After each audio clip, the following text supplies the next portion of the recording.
Well, welcome in, Panthers fans. Today we are here to give you an update on the cap space number for the Carolina Panthers. Again, day after day, news continues to trickle in, and I will always do my best to give you guys the latest and greatest and share my opinions on the Carolina Panthers.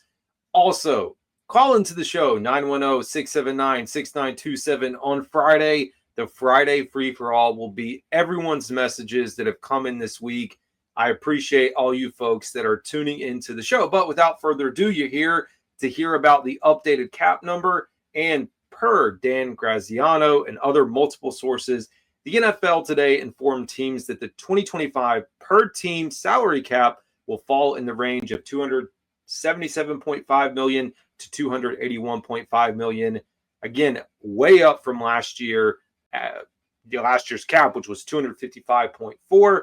Cap will have increased by more than $53 million over the last 2 years. So maybe, just maybe, that Dak Prescott and Deshaun Watson contract won't be as bad as people think, or maybe it will. But you're not here to talk about that. You're here to understand what is the impact to the Carolina Panthers and their cap space number. And folks, we have you covered. So as of today, the cap hasn't changed that much. So right now it's an estimated $24.8 million. Remember, they signed J.J. Jansen, they signed Andy Dalton, so this number has not fluctuated that much, which makes sense. As you can see here, these are the highest paid players on the team right now: Taylor Moton, Robert Hunt, Derek Brown, Damian Lewis, Jadeveon Clowney, J.C. Horn, Bryce Young, A'Shawn Robinson, Shai Tuttle, Ike Ekwonu, Miles Sanders, Adam Thielen, and DJ Wonnum. And folks, we are here today to discuss potential cuts. Who are some guys out of this list that maybe we get a restructure, maybe they actually do get cut, or we get an extension? All those things can shift the number for the Carolina Panthers significantly and open this up so that they can go out and pursue some valuable assets that they're going to need on the defensive side of the ball. All right, folks, my initial thoughts on cuts. These are guys that are not going to be here next year. I'll kind of shy away a little bit when I talk about Miles Sanders because I think it's still a slim possibility that he comes back maybe on a restructure or smaller number. We will see. Shai Tuttle, I think the writing's on the wall that Shai Tuttle is going to be gone. I would look for him to have a post-June 1st designation. One thing that we want to clarify for folks is you can designate two players to be post-June 1st cuts. So this means that even though they're not cut after June 1st, you don't have to wait that long. You designate them post-June 1st. It's two players. In my opinion, it would be Shai Tuttle and Miles Sanders if I was the GM, if I was in Dan Morgan's seat. With Shai Tuttle, you would save $6.5 million. And with Miles Sanders, you would save $6.7. So right there, you're talking $13 million, a little over $13 million if I can do math. So I think those two come into play for the post-June 1st designation.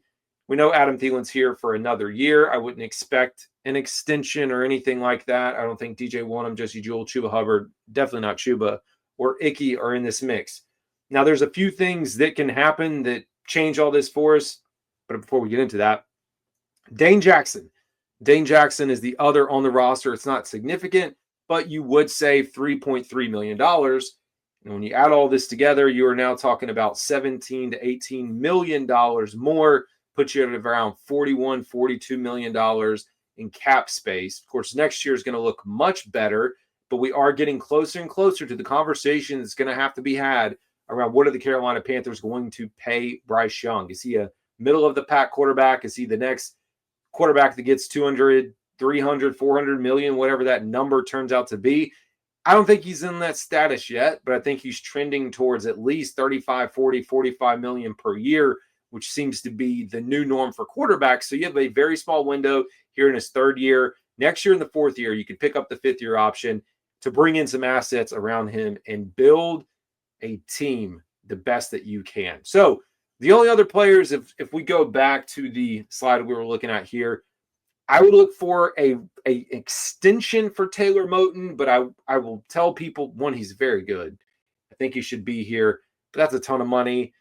The Panthers could just decide to eat it. They may say, you know what, we're okay with taking this number for what it is this year. Next year we'll move on.